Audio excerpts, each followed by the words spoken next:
Case study से tension होती है, पूरा क्वेश्चन को पढ़ लो, उसके बाद भी समझ नहीं आता कि नंबर कट कैसे जाते हैं। ये सबसे बड़ा प्रॉब्लम है क्लास 11 12 के लिए। केस स्टडीज को लेकर तो कम से कम मैक्सिमम बच्चों को ही दिक्कत आती है। आज की वीडियो में मैं आपको 5 ऐसे शॉर्टकट कीवर्ड्स और बेहतरीन स्ट्रेटेजी बताऊंगा केस स्टडीज को सॉल्व करने की। एक बार आपने ये वीडियो देख ली ना, आई गारंटी यू आपके मार्क्स फुल ऑन फुल मिलेंगे, क्योंकि आज की वीडियो में हम बहुत बढ़िया से डीप डिस्कशन करने वाले हैं, डीप डाउन मारने वाले हैं। तो बस वीडियो एंड तक देखना है, स्किप मत करना। कहीं इंपॉर्टेंट चीज आपसे मिस हो गई तो गड़बड़ हो जाएगी, क्योंकि पांचों के पांचों शॉर्टकट बहुत इंपॉर्टेंट है और जैसे जैसे सीख लोगे किसी भी बेसिक बिजनेस स्टडीज के क्वेश्चन को क्रैक कर देगा। So let's welcome on another video of commerce league commerce chance. Let's get started. So step number 1, सबसे पहले मैं बताता हूं आपको कि टेंशन आपको होती किस चीज की है। तो उस बात की टेंशन देखो, सबसे पहली बात ये कि आप जब भी क्वेश्चन पेपर पढ़ते हो ना, तो बहुत जल्दी जल्दी में पढ़ते हो। आपके स्क्रीन पे एक क्वेश्चन आपको दिख रहा है, ठीक है ना, तो उसमें आप सबसे पहले एक चीज देखने की कोशिश करो कि जब भी आप कभी भी अपने केस स्टडीज को सॉल्व करने से पहले 2 बार, कम से कम मिनिमम 2 बार अगर आप पढ़ लेते हो ना, मैं आपको कहता हूं आपको दिक्कत नहीं आएगी।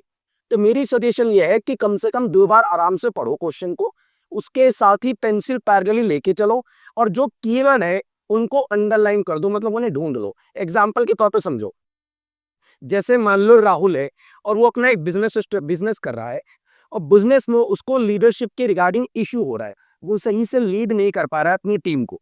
तो यहाँ पर जो कीवर्ड है वो क्या है? लीडरशिप, अंडरलाइन कर दिया। अब लीडरशिप है किस चैप्टर का? तो आपको याद होगा, या क्या है? बिल्कुल डायरेक्टिंग का है। तो डायरेक्टिंग का चैप्टर है और लीडरशिप उसका की वर्ड है। तो पहला स्टेप आपने ये करना है कि कीवर्ड को ढूंढ लेना है। बात समझ में आ गई? देखो गाइस, कभी भी केस स्टडी को सॉल्व करना हो ना, तो एक निंजा टेक्निक याद रखना। हमेशा अपने आप को ऐसा समझो जैसे आपको detective Byomkesh Bakshi, Sherlock Holmes, है ना।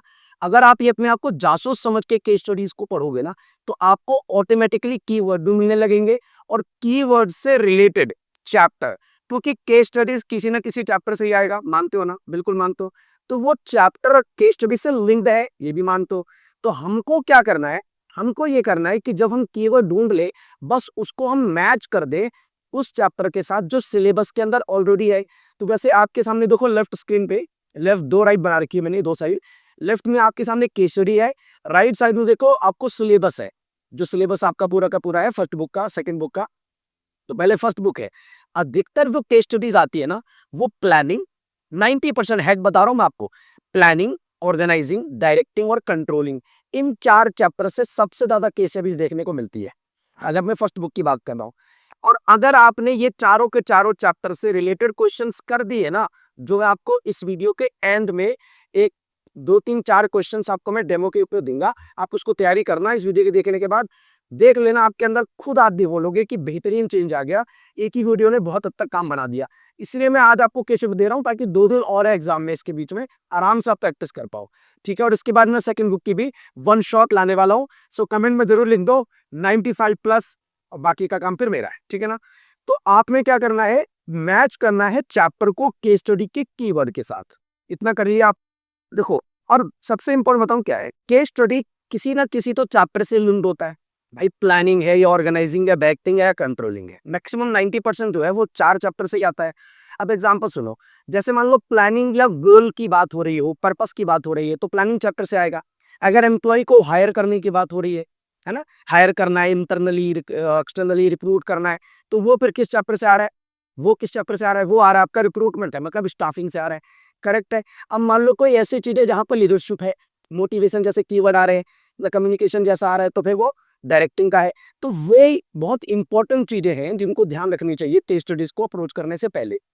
और सबसे महत्वपूर्ण, अगर ये 4 चैप्टर के केस स्टडीज आपने लगा ली है, 2 2 3 3, इस वीडियो के एंड में भी मैं आपको बहुत सारे केस स्टडी देने वाला। तो इफ यू डू इट ना, बहुत बेहतरीन आपको डिफरेंस समझ में आएगा। इसलिए मैं आधी केस स्टडी आधी आपको दे रहा हूँ, ताकि 2 दिन है एग्जाम के बीच में, आराम से प्रैक्टिस करके अपने पूरे के पूरे नंबर एरिश्योर कर देने। एक भी नंबर कट गया ना, तो मुझे मजा नहीं आएगा। तो मैं नहीं चाहता आपके एक भी नंबर कटे। 2 स्टेप आपने समझ लिए। स्टेप नंबर 3 मोस्ट इंपॉर्टेंट है, ध्यान से देखो। जब भी अपने केस स्टडीज को आप लिखने जा रहे हो तो उसको हमेशा टॉपर्स की तरफ फ्रेम करना है। जैसे टॉपर्स होते हैं सीबीएसई के, तो वो टॉपर्स बनते कैसे हैं? क्योंकि वो अपने एक्स आंसर को एक पर्टिकुलर स्ट्रक्चर में पसंद करते हैं, स्ट्रक्चर में लिखते हैं। क्योंकि सीबीएसई बोर्ड हो या आईसीएसई बोर्ड हो, दोनों बोर्ड आंसर को स्ट्रक्चर्ड वे में ही प्रेजेंट चाहते ही, तो स्ट्रक्चर वो प्रेजेंट हो। हमें स्ट्रक्चर देना है, जो डिमांड है उसको सप्लाई करनी है, मार्क्स पूरे मिलेंगे, है ना। तो तीन बातें समझो। पी ई ई, ये पीईई मेथड बहुत बेहतरीन स्ट्रैटेजी है। मैंने ऑफलाइन बच्चों को भी इसको बहुत समय से करा रहा हूँ। केशोरी जब से इंट्रोड्यूस हुई है क्लास 11-12 में, बहुत अच्छा रिजल्ट है। मैं आपको बता रहा हूँ, बहुत ही अच्छा रिजल्ट है ऑफलाइन बच्चों को। और ऑनलाइन को पिछले साल बताया था। अगर आपके कोई मेजर में हो जिन्होंने चैनल पे विजिट कर रखा है, आप उसे पूछ सकते हो। बेहतरीन है इसका फायदा। अब देखो, पी का मतलब होता है पॉइंट, और इसको मैं आपको एक एग्जाम्पल से समझाऊंगा तो और अच्छे समझ में आ जाएगा। ई का मतलब क्या होता है? ई का मतलब होता है एक्सप्लेन करना। क्या करने का? एक्सप्लेन करने का। आई बात समझ में? दूसरा क्या हो, तीसरा क्या होता है? एग्जाम्पल दे दो। अब इसका मतलब समझो ध्यान से। पॉइंट का मतलब होता है कि जो भी केस स्टडी में आपने कीवर्ड ढूंढा, उसके कॉन्सेप्ट को लिख दो। एग्जाम्पल देता हूं। उसके बाद उसको एक्सप्लेन करो, मतलब शॉर्ट में एक्सप्लेन कर दो, क्योंकि केस स्टडी है, शॉर्ट में एक्सप्लेन करना होता है। और उसके बाद एक एग्जाम्पल दे दो, कोई भी रियल लाइफ एग्जाम्पल दे दो, नहीं तो खुद से बना लो। अब एग्जाम्पल सुनो। जैसे मान लो कि क्वेश्चन आया कि ऑटोक्रेटिक लीडरशिप पर बेस्ड है एक केस स्टडीज, उसमें ऑलरेडी क्या क्या बातें लिखी हुई है। मान लो उसमें लिखा हुआ है ऑटोक्रेटिक लीडरशिप। अब लीडरशिप की तीन स्टाइल होती है, ऑटोक्रेटिक होती है, लेस्टर होती है, डेमोक्रेटिक होती है।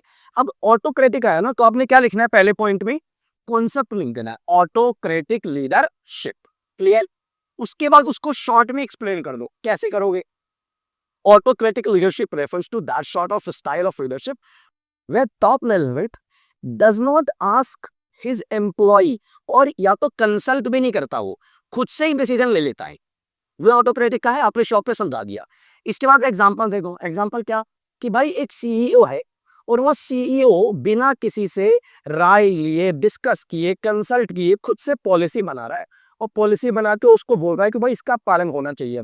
तो मैंने आपको क्या बताया कि खुद से वो पॉलिसी बना रहा है, बिना कंसल्ट के बना रहा है। तो ऑटोक्रेटिक लीडरशिप का एग्जांपल आपने दे दिया ना। जैसे ही आपने तीनों चीज, तीनों स्ट्रक्चर वे में अपने आंसर को प्रेजेंट कर दोगे, आप गारंटी ले लो 100% आपके नंबर आएंगे। 100%। एक नंबर कर दिया तो चल पाते, कहना बता रहा हूं मैं आपको। 100% आपको यहाँ से नंबर मिल जाएंगे। पेपर पाओ, जैसे कई बार आजकल चल रहा ना इंटरनेट पे, पेपर को लीक करना, पेपर को आउट करना। देखो, पेपर नहीं क्या हो, कुछ नहीं होता।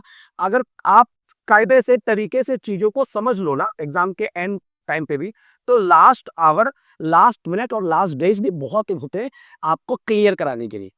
और जिनकी मंशा ये है तो वो 90, 98, 95 लाना चाहते हैं, उनके लिए फिर पूरा का पूरा 12 महीना मिलता ही है। अगर वो कायदे से प्रेजेंट किए हुए हैं, तो आप में से बहुत से बच्चे टॉपर होंगे, और मैं आपको बेस्ट ऑफ लक बोलता हूँ। सो स्टेप नंबर 3 आपका क्लियर है। Let's go to step number 4। सबसे ज्यादा नंबर कटते का है, जहां पे नंबर कटते हुए हैंडराइटिंग। अब हैंडराइटिंग अगर आप बहुत अच्छी रख लो, तो सबसे पहला और इनमें जो एडवांटेज मिलता है, आपको फायदा मिलता है एग्जाम में, वो ये कि आपके मार्क्स कटने से बच जाते हैं। तो अगर मार्क्स आपके कटने से बच रहे हैं, तो इसमें बुरा क्या है भाई? क्यों अपना बिना मतलब भाई पूरी मेहनत करके के शेड्यूल को और आधे के नंबर अपने प्रेजेंटेशन में कटवा लो। तो प्रेजेंटेशन कैसे करनी है? पॉइंट्स लिखना है। जब आंसर लिख रहे हो तो पॉइंट्स लिखना है। एग्जाम्पल के तौर पे वही ऑटोक्रेटिक लीडरशिप है, और उसको अंडरलाइन कर देना है, ताकि एग्जामिनर को सीधी नजर, सीधी अटेंशन उसके स्टीवर्ड पे जाए, और वहीं से आपको वो इमेज मान के चले कि भाई बेहतरीन लिखा है, इसमें सही लिखा हुआ है। मार्किंग स्कीम कहते हैं, उसके अंदर भी वो चीज ऑलरेडी लिखी है कि ऑटोक्रेटिक लीडरशिप का ही है। तो जैसे वो मार्किंग स्कीम देखेगा, जैसे आपका आंसर देखेगा, एकदम संतुष्ट हो जाएगा, और आपको वहीं के वहीं नंबर स्टेप मार्किंग देना चालू कर देगा। आई बात समझ में? क्लियर हो गई? तो अब जब ये चीज लिख रहे हो, तो अंडरलाइन जरूर करते रहना है। पेंसिल से कर दो, ब्लू पेन से कर दो, ब्लैक पेन से कर दो, वो आप कर सकते हो, कोई दिक्कत नहीं है। नीट और क्लीन लिखना है। अपने आंसर को प्रेजेंट अच्छे से करना है। देखो भाई, आप खाना जितना मर्जी अच्छा बना लो, कोई अच्छा बना ले, अगर उसको प्लेट में सही से प्रेजेंट नहीं किया जाएगा, तो सामने वाला जो खाने बैठा है उसको मजा नहीं आएगा, उसको पहले ही साइकोलॉजिकल बर्बाद हो जाएगा वो, चाहे जितना मंदी टेस्टी खाना हो। इसे प्रेजेंट करना जरूरी है। आप एग्जाम में खुद तो जान नहीं रहे कि भाई एकदम बन ले हीरो एकदम कि हाँ जी सर आ गए हम लोग। आपकी जो कॉपी है ना वो आपका रिप्रेजेंटेशन कर रही है एग्जामिनेशन में उस एग्जामिनर के सामने। तो जब वो चेक करेंगे ना हमारे चेकर साहब, तो वो आपके में देख रहे, वो आपकी कॉपी से ही आपकी प्रेजेंटेशन आपका अंदाजा लगाएंगे। तो क्यों ना अपने आप को बेहतरीन तरह से रिप्रेजेंट करो भाई। अब आंसर को रिप्रेजेंट करना है तो हैंडराइटिंग से बचना पड़ेगा। हैंडराइटिंग अगर आपने अच्छे कर ली तो आपके मार्क्स कटने से बच जाएंगे। है कि नहीं फायदे की बात। और अगर मार्क्स कटने से बचते हैं तो क्या बुरा है भाई, इसमें कुछ भी बुरा नहीं है ना दोस्तों। इसलिए दोस्तों आप जब लिखे तो नीट एंड क्लीन लिखे, पॉइंट्स लिखे, और पॉइंट्स में जो जो पॉइंट्स है उसको अंडर लाइन कर दीजिए कीवर्ड्स को, ठीक है। पैराग्राफ बिल्कुल अवॉइड करना है। अभी के अभी डिस्क्रिप्शन बॉक्स में एक लिंक दे रहा हूं, जाके क्लिक कर लो। जिन्होंने वीडियो नहीं देखी, हालांकि बहुत लोगों ने देखी है, पर जिन्होंने नहीं देखी है 3 से 4 दिन के अंदर भी आप अपने एग्जाम में क्रैक कर सकते हो, एग्जाम को क्रैक कर सकते हो। मेरी भाषा में कहो एग्जाम निपटा सकते हो। तो जाके तुरंत वीडियो पूरी देख लो। उसके बाद वहां पे ऑलरेडी आपको 2 से 4 डिस्क्रिप्शन बॉक्स में लिंक है, क्लिक करो और उनको जरूर देख लो। और वीडियो हेल्पफुल लग रही हो तो वीडियो को लाइक करके अपने सभी दोस्तों में शेयर कर दो, सो दैट एग्जाम टाइम में उनकी भी थोड़ी थोड़ी हेल्प हो जाए। और चैनल पे नए हो या चैनल पर वीडियो देख रहे हो और सब्सक्राइब नहीं किया हो तो मेरी रिक्वेस्ट है आपसे कि चैनल को सब्सक्राइब जरूर कर लो और नोटिफिकेशन के बेल आइकन को प्रेस कर लो, सो दैट डेली जो वीडियो आ रही है वो सीधी सीधी अपलोड करते ही आपके पास नोटिफिकेशन आ जाए। तो चलो स्टेप नंबर 5।